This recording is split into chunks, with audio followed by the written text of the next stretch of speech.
Namaskara, this is Sai Krishna in love with marketing. I'm really sorry this is going to be probably one of the most boring videos to you, but I still want to do this because this is one of the most important lesson that I've learned from my life. Let's jump into it. Let's start with the problem state. Everyone in the revenue teams, be it sales, be it developers, or be it customer success, they all have, either customer facing or facing with the users, isn't it? But it's the only marketer who doesn't have customer facing or end user facing. But still, marketer stays at very initial touch points of the prospects. He talks on behalf of the product, on behalf of the service, on behalf of the organization. He talks to the audience even without having to meet them in person, know them. But marketers keep saying that I know my audience very well. Is it really true?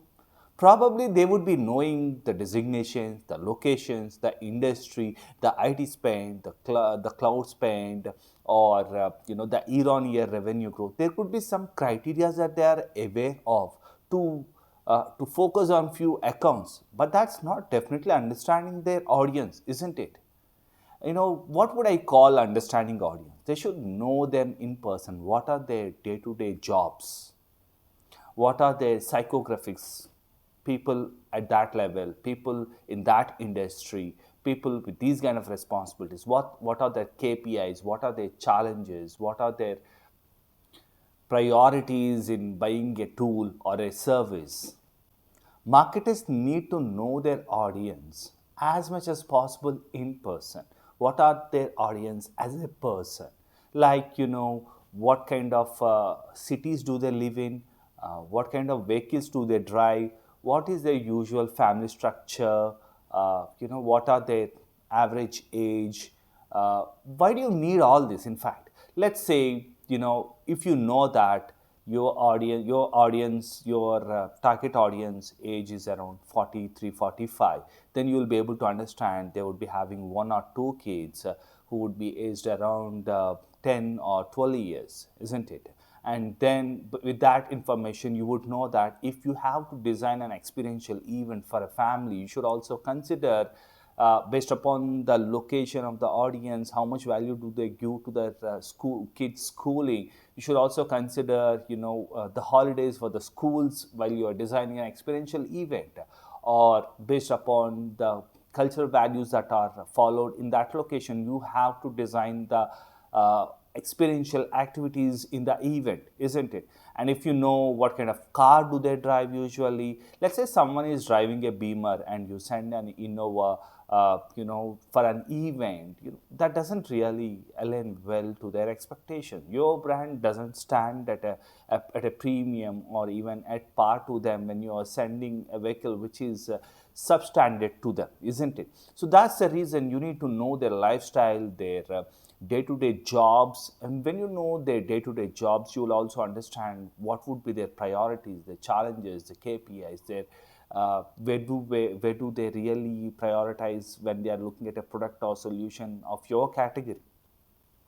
When you know your audience well, you will know their buying process, you will know their purchase period time, you will know their subject matter expectations. See, B2B buyer journey is one of the most complicated journey.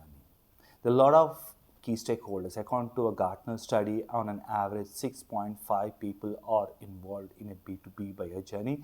And if the decision is expensive, more and more people are involved in this journey.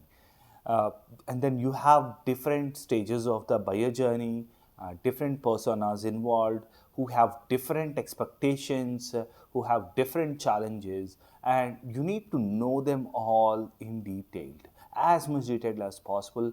With that understanding, you will be able to do messaging, you will be able to do strategizing, you will be able to design tactics around them that are very much relevant to them, that are meaningful to them, that are connecting with them, and that can give confidence and build trust of your brand. This one ability of knowing the audience is what differentiates a marketer who is successful and a mediocre marketer. When marketers know their audience in this detailed level, the sales enablement, the bid support, and brand building happen super optimized without frictions. Let's also go back to our problem statement saying that marketers don't have the customer facing. Let's not forget it. Then how come marketers can really know this detail about their audiences? Number one, you have to collaborate with your sales team. Number two, you can do your research online with the personas, try to understand, look at their social media channels like LinkedIn, Instagram, try to know them as a person, try to get in the psychographic details, their information sources, what kind of communities they are part of, what kind of lifestyle do they have, what kind of work culture do they have. Try to get all this information through online resources. And being a part of bid support team can really, or SWAT teams, where you will have to collaborate with salespeople again while marketers do their contribution in winning the deals. So these are the three ways that you make sure that you really learn more about your audiences. So, if you want to become a successful marketer, knowing your audience is imperative.